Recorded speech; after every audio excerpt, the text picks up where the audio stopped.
ఈ పుట్టిల్లో ఎప్పుడైతే ఆడపిల్లకి సపోర్ట్ ఇవ్వదో ఒక ఏజ్ వచ్చేసిన తర్వాత ఎప్పుడు పెళ్ళి అవుతుందా అంటే ఒక పెళ్ళి ఏజ్ రాగానే ఏంటంటే ఆడపిల్లని మరీ ఘోరంగా అన్నమాట గారాబంగానే చూస్తారు. కానీ ఎక్కడున్నాడో పెళ్లి కొడుకుని ఎతికేటటువంటి దీంతో కంగారు పడిపోతూ బెంగతోటి ఈ మాటలే అమ్మాయి చుట్టూ తిరుగుతూ ఉంటే తొందరగా పెళ్లి చేసుకుని వెళ్ళిపోతే బాగుండు ఇక్కడి నుంచి. అక్కడ కూడా అదే ఆలోచన. ఇట్లా ప్రతి క్షణము, ప్రతి స్టేజ్, ప్రతి నిమిషము కూడా తను నువ్వు ఇక్కడ కాదు, నువ్వు కేవలం ఒక మగవాడి కోసం పుట్టావు అనేటటువంటి ఆలోచనని ఇక్కడ పుట్టిల్లు అనేది స్ట్రాంగ్గా ఆ అమ్మాయి మైండ్లో వేసేస్తుంది. సో అందుకని చెప్పి ఆ అమ్మాయి మెదడంతా ఏంటంటే పెళ్ళి పిల్లలు సంసారం. అందరూ అనుకోవచ్చు ఇదే కదండి మరి ఆడదానికి జీవితము అని. ఎస్ అదేనమ్మా, దానికే వస్తున్నా.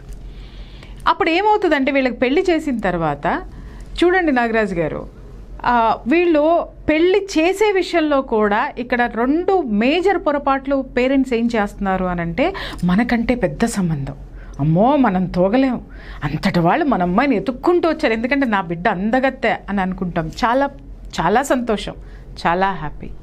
కానీ ఆ పెద్ద సంబంధాన్ని ఎప్పుడైనా ఎంతమంది ఆడపిల్లని ఇచ్చేటటువంటి వాళ్ళు ఆ కుటుంబాన్ని కానీ, ఆ పిల్లవాడిని కానీ, ఆ కుటుంబంలో ఉన్నటువంటి అత్తమామల యొక్క మనస్తత్వాలు కానీ, వాళ్ళ బిహేవియర్లు కానీ, వాళ్ళ క్యారెక్టర్స్ కానీ ఎంక్వైరీ చేసిన వాళ్ళు ఎంతమంది ఉంటారో అడగండి.